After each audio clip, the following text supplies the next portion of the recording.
हरे कृष्णा। प्रिय श्रोताओं, हिंदू सनातन धर्म में आश्विन पूर्णिमा का बड़ा ही विशेष महत्व माना गया है। आश्विन महीने की इस पूर्णिमा को शरद पूर्णिमा या फिर रास पूर्णिमा भी कहते हैं। मान्यता है कि शरद पूर्णिमा के दिन माता लक्ष्मी भूमि लोक पर भ्रमण करने के लिए आती हैं। इसलिए इस कोजागिरी की निश्चित प्रापणी पूर्णिमा को महालक्ष्मी माँ की पूजन करना और एरा बथाती आसीन देवराज इंद्र की पूजा करने से लक्ष्मी की प्राप्ति होती है। आश्विन माह की पूर्णिमा के दिन जो भी मनुष्य मध्य रात्रि में महालक्ष्मी की पूजा, इंद्र की पूजा, चंद्रदेव की पूजा और कुबेर जी की पूजा करता है और कथा का श्रवण करता है तो कहा जाता है कि उन सभी मनुष्य के जीवन में जन्म पर्यंत तक धन की समस्या नहीं आती। शरद पूर्णिमा की रात चंद्रमा 16 कलाओं से परिपूर्ण होता है। आपकी कोई भी मनोकामना हो, इस दिन चंद्रमा की पूजा करने मात्र से कामना पूर्ण हो जाती है। तो आज हम आपको शरद पूर्णिमा की व्रत कथा सुनाने जा रहे हैं। तो आप सभी भक्तगण इन कथाओं को बड़ी ही श्रद्धा तथा प्रसन्नचित्त मन से सुनिएगा। प्रिय श्रोताओं, कथा को पूरा अवश्य सुनिएगा, बीच में बिल्कुल भी ना छोड़िएगा, क्योंकि व्रत कथाओं को बीच में बिल्कुल भी नहीं छोड़ा जाता है, अन्यथा माँ के क्रोध का सामना करना पड़ सकता है। और कथा को लाइक करके तिथि लोक कथा चैनल को सब्सक्राइब अवश्य कर दीजिए और हाँ, पास वाले बेल आइकन का बटन दबाना बिल्कुल भी ना भूलें। तो सबसे पहले हम लक्ष्मी माँ और श्री हरि विष्णु के चरणों में शीश नवाते हैं। प्रिय भक्तगणों, शरद पूर्णिमा की रात्रि में भगवान की प्रसन्नता प्राप्त करने के लिए चंद्रमा की रोशनी में खीर बनाकर रखी जाती है। चंद्रमा की अमृत किरणें उस खीर पर पड़ेंगी और भगवान श्री राधा कृष्ण जी श्री धाम वृंदावन से उस खीर का चंद्रमा की रोशनी के माध्यम से भोग लगाएंगे और अगले दिन सुबह आप उस खीर के प्रसाद को खा लीजिए। तो इतना करने मात्र से घर से बीमारी आदि तकलीफें दूर हो जाती हैं, भगवान की कृपा मिलती है, घर में हमेशा के लिए धन संपत्ति का वास हो जाता है। तो सबसे पहले हम आपको यहाँ शरद पूर्णिमा व्रत की खीर वाली कथा सुनाने जा रहे हैं। एक समय की बात है, देव ऋषि नारद जी पृथ्वी पर घूमते हुए पृथ्वी के मनुष्य को नाना प्रकार की व्याधियों में जकड़ा हुआ देखकर अत्यंत दुखी हुए और मन में विचार करने लगे, इस पीड़ित मानवता को किस प्रकार दुखों से मुक्ति दिलानी चाहिए। इस तरह से विचार करने पर श्री देव ऋषि नारद जी को कोई युक्ति नहीं सूझी, तो वह भगवान नारायण हरि का ध्यान करते हुए मुंह से नारायण नारायण का उद्घोष करते हुए, जय घोष करते हुए क्षीर सागर की ओर नारद जी ने प्रस्थान किया। और वहां पहुंचकर क्या देखते हैं कि भगवान श्री हरि शेष सैया पर मंद मंद मुस्कुराते हुए शयन कर रहे हैं तथा लक्ष्मी जी उनके पैर दबा रही हैं। यह देखकर देव ऋषि नारद जी ने तुरंत साष्टांग प्रणाम किया और स्तुति करने लगे, हे नारायण, आप अपने भक्तों की रक्षा और पालन हमेशा करते हैं। आपके बिना कृपा तो पत्ता भी नहीं हिल सकता। आप ही इस जगत में उत्पत्ति और प्रलय के मूल कारक हैं। आप हर प्रकार से समर्थ हैं। यह सुनकर भगवान श्री हरि ने मुस्कुराते हुए कहा कि हे देव ऋषि नारद जी, पधारिए। आपने बहुत दिनों में दर्शन दिए हैं, तो कहिए सब कुशल मंगल से तो है ना? आप तो पृथ्वी पर भ्रमण करते रहते हैं, कुछ वहाँ के भी हाल सुनाइए। यहाँ पर लोग किस प्रकार अपना जीवन, अपना समय व्यतीत करते हैं। भगवान जी के इन वचनों को सुनकर नारद जी कहने लगे, हे जनार्दन स्वामी, मृत्यु लोक में मानव बहुत दुख भोग रहा है। उनके कष्टों को देखकर मैं तो क्या, मेरी आत्मा भी रो रही है। हे प्रभु, कोई ऐसा सरल उपाय बताइए जिसको करने मात्र से मनुष्य दुखों से मुक्त हो सके और उसकी मनोकामना पूर्ण हो सके। नारद जी के इन पवित्र वचनों को सुनकर भगवान श्री हरि कहते हैं, हे नारद जी, आप धन्य हैं, दूसरों पर उपकार के लिए मन में विचार करते रहते हैं। चलिए आज आपको एक बहुत ही पवित्र कथा, श्री शरद पूर्णिमा व्रत कथा सुनाता हूँ, जिसके करने से स्त्रियों की हर प्रकार की मनोकामनाएं पूर्ण होंगी और अंत समय में वह मेरे लोक को प्राप्त होंगी। इसमें कोई भी संदेह नहीं है।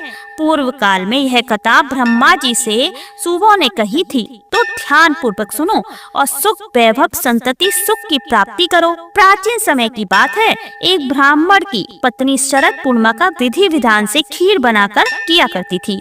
वह उस दिन 5 सेर दूध की खीर बनाती, उसमें किशमिश बादाम आदि डालकर खूब स्वादिष्ट खीर बनाकर भगवान श्री हरि को भोग लगाती। रात्रि के समय में चंद्रमा की रोशनी में ठाकुर जी के लिए खीर बनाकर रखती और साथ में घी और खांड का भोग लगाती। शरद पूर्णिमा की रात में चंद्रमा की रोशनी में भगवान के लिए खीर का भोग रखती तथा भगवान की मूर्ति का बहुत बढ़िया ढंग से सुंदर स्नान कर सुंदर श्रृंगार करती। उन्हें श्वेत वस्त्र मुकुट इत्यादि पहनाकर चंद्रमा की रोशनी में उन्हें विराजमान करके कीर्तन और भजन करती थी।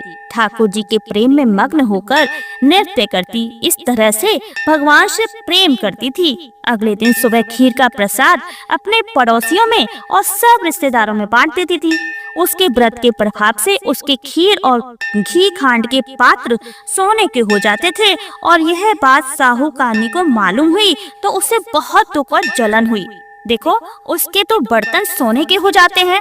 वह रात में साहूकार से बोली कि ब्राह्मण के यहाँ तो सोने के बर्तन हैं, तो चुरा लेने चाहिए। साहूकार ने पीतल के बर्तन रखवाकर सोने के बर्तन चुरा लिए। तो ब्राह्मणी को सुबह मालूम हुआ कि साहूकार ने मेरे सोने के बर्तन चुरा लिए। तो उसने कहा कि हे शरद पूर्णिमा माता, अगर मैंने तेरा व्रत मन से और नियम से किया हो तो मेरे बर्तन सोने के हो जाएं तथा साहूकारनी के बर्तन सब मिट्टी के हो जाएं। उसके कहने के साथ ही ऐसा हो गया। साहूकारनी के घर के पीतल तांबे के सब बर्तन मिट्टी के हो गए। अब साहूकारनी बहुत दुखी हुए और रोते रोते ब्राह्मणी की शरण में पहुँचे और जाकर ब्राह्मणी के पैर पकड़कर और अपने किए की माफी मांगने लगे। फिर साहूकारनी ने ब्राह्मणी से पूछा कि माता, आप कौन सा व्रत करती हैं जिसके प्रभाव से बर्तन सोने के हो जाते हैं? तब ब्राह्मणी कहने लगी कि मैं शरद पूर्णिमा का व्रत करती हूँ, यह सब उसी का प्रभाव है। साहूकारनी बोली कि यह व्रत किस प्रकार किया जाता है और इसका कौन सा नियम है, इसके बारे में कुछ बताने की कृपा कीजिए। फिर ब्राह्मणी ने उसे विस्तार से बताया कि ठाकुर जी का भोग लगाकर 4 हिस्सों में बांट दें। एक हिस्सा ब्राह्मणों को दें, एक हिस्सा पड़ोसी के बालक को दें, एक हिस्सा गाय को देना है और एक हिस्सा स्वयं भोजन करना है। लकड़ी की चौकी पर एक लोटा जल भरकर रख लें, एक दीपक प्रज्वलित कीजिए, रोली से चौकी पर स्वास्तिक बना दें और फिर चावल रोली से पूजा करें, दक्षिणा चढ़ाएं और चंद्रमा निकलने पर लोटे का जल चंद्रमा को अर्घ देकर चढ़ा दें। फिर रोली चावल चंद्रमा की ओर उछाल दें, हाथ जोड़कर नमस्कार करें और मन ही मन अपनी मनोकामना को दोहराएं।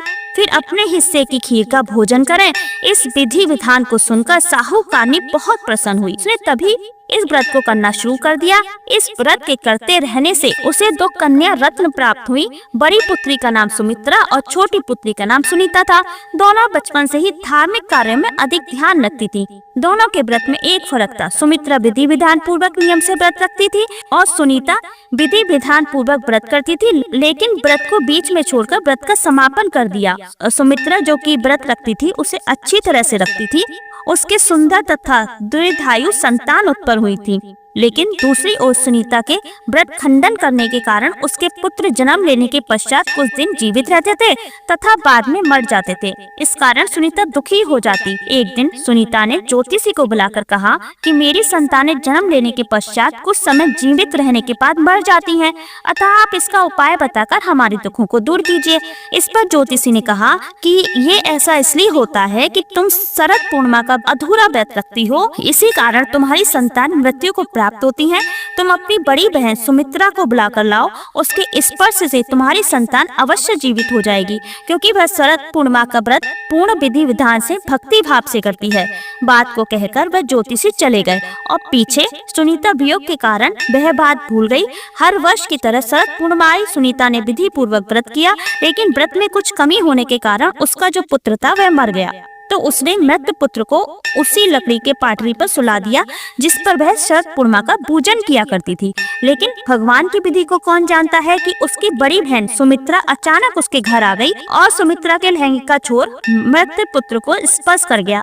जैसे ही स्पर्श हुआ उसी समय पुत्र जीवित हो उठा। इस पर सुमित्रा बोली, अगर हम बिना देखे इस पटरी पर बैठ जाते तो तुम्हारा पुत्र मर जाता। इस पर उसकी छोटी बहन सुनीता ने कहा कि यह तो पहले से ही मर गया था, किंतु तुम्हारे व्रत के प्रभाव से जीवित हो गया है।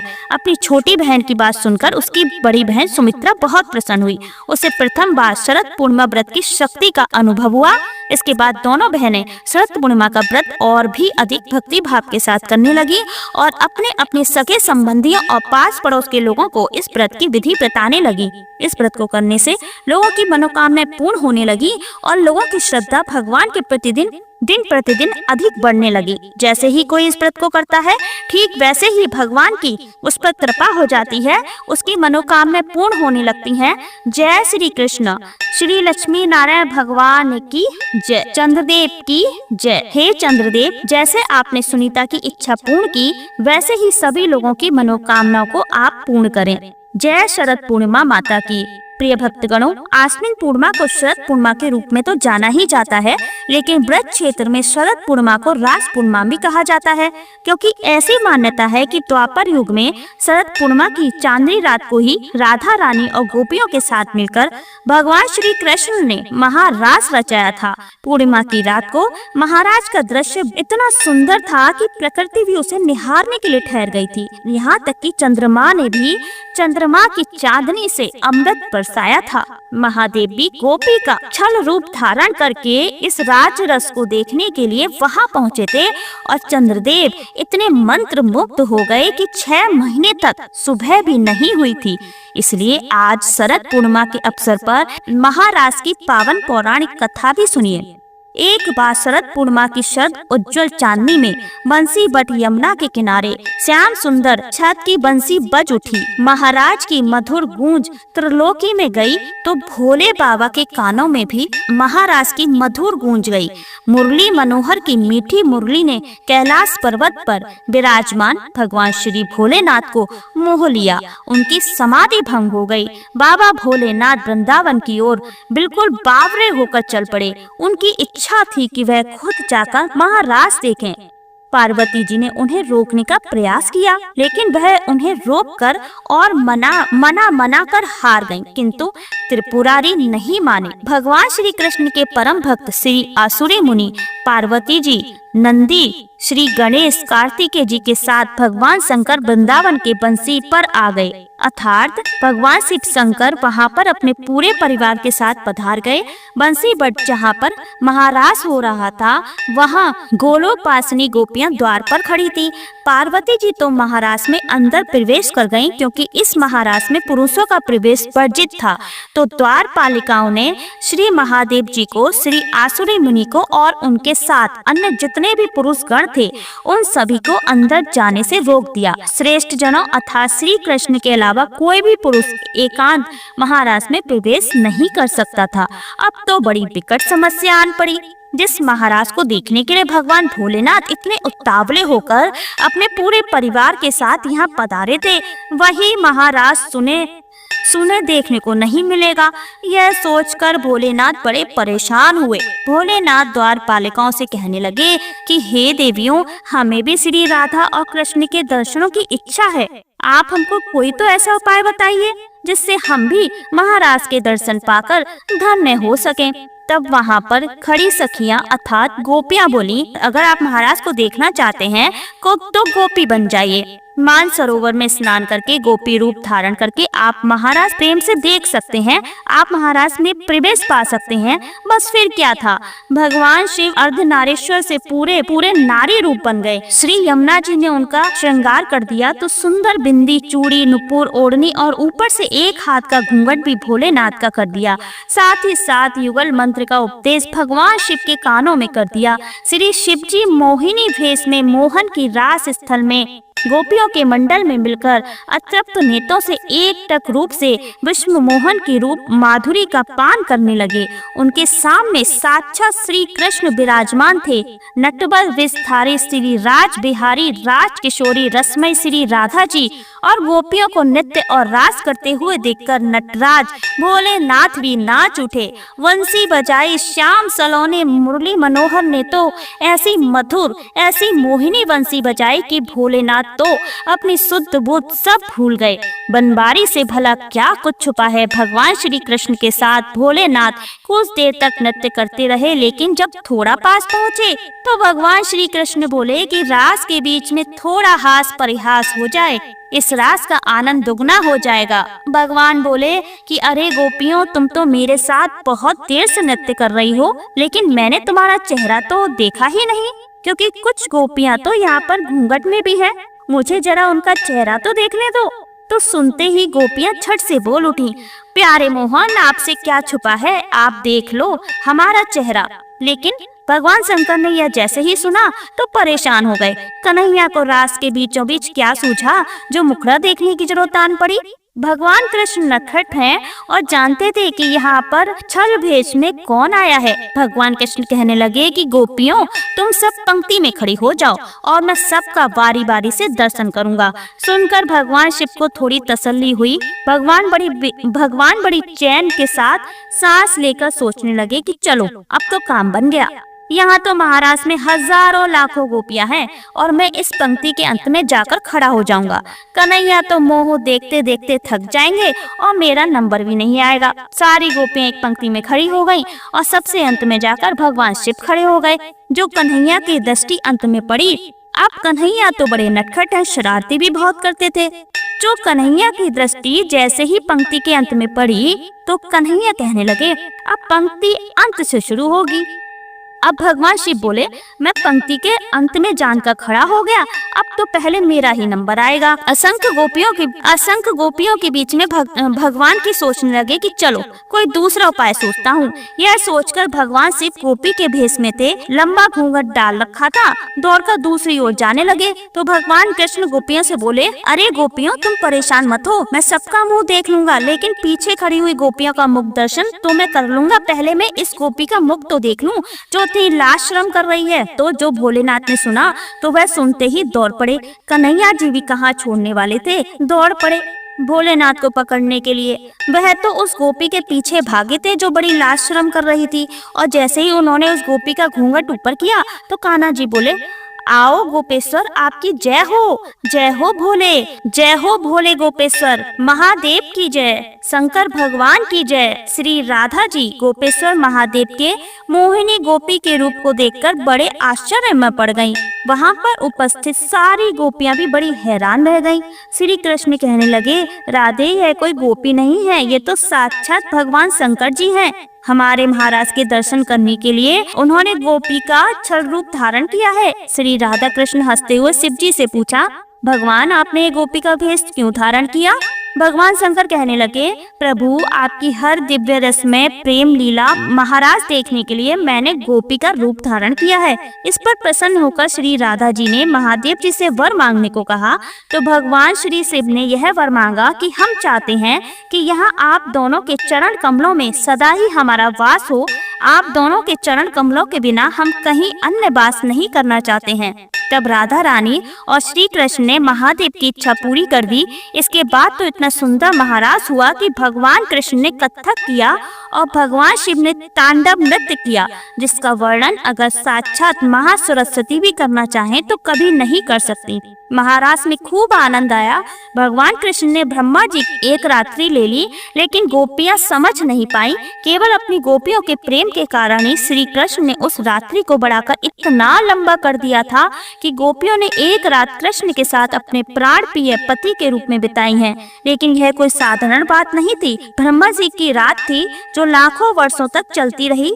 आज भी कहते हैं कि वृंदावन में निधिवन में प्रतिदिन भगवान श्री कृष्ण रास रचाते हैं। भगवान कृष्ण के लिए तो कुछ भी असंभव नहीं है, वह सब कुछ कर सकते हैं क्योंकि वह भगवान है। भोलेनाथ भगवान ने श्री कृष्ण और राधा रानी से वर मांगा था, तो भगवान कृष्ण ने तथा अस्तु कहकर कालिंदी के नजदीक निकुंज के पास बंसीवट के सम्मुख भगवान महादेव जी को श्री गोपेश्वर महादेव के नाम से स्थापित कर विराजमान कर दिया। श्री राधा कृष्ण और गोपियों ने उनकी पूजा की और कहा कि ब्रज वृंदावन की यात्रा तब तक पूर्ण नहीं होगी जब तक कोई भक्त आपके दर्शन नहीं कर लेगा, और और आपके दर्शन किए बिना यात्रा हमेशा अधूरी रहेगी। भगवान शंकर वृंदावन में आज भी गोपेश्वर महादेव के रूप में विराजमान है और अपने भक्तों को दिव्य गोपी भेष में दर्शन भी देते रहते हैं। गर्भगृह के बाहर पार्वती जी, श्री गणेश जी और श्री नंदी विराजमान है। आज भी शाम के समय भगवान का गोपी भेष में दिव्य श्रृंगार किया जाता है। बोले श्री कृष्ण भगवान की जय, भगवान शंकर की जय, गोपेश्वर महादेव की जय। जय माँ लक्ष्मी। ओम नमः शिवाय। प्रिय श्रोताओं, उम्मीद करती हूँ आप हमारी कथाएं सुन रहे होंगे और उम्मीद कर रही हूँ आपको ये कथाएं पसंद भी आ रही होंगी। हमारे चैनल पर सत्यनारायण भगवान की कथा भी अपलोड हो गई है और शरद पूर्णिमा से संबंधित संपूर्ण जानकारी और पूजा विधि की वीडियो भी अपलोड हो गई है। आप चाहें तो वो वीडियो भी देख सकते हैं और करवा चौथ की वीडियो भी आप देख सकते हैं। उम्मीद करती हूँ आपको ये सारी जानकारी पसंद आ रही होगी। अगर पसंद आ रही है तो लाइक कर दीजिए, चैनल को सब्सक्राइब करके बेल आइकन का बटन अवश्य ही दबा दीजिए। मिलते हैं अपने एक अगली वीडियो में नई जानकारी और एक नई कथा के साथ। तब तक के लिए धन्यवाद। जय श्री राम। ओम नमः शिवाय।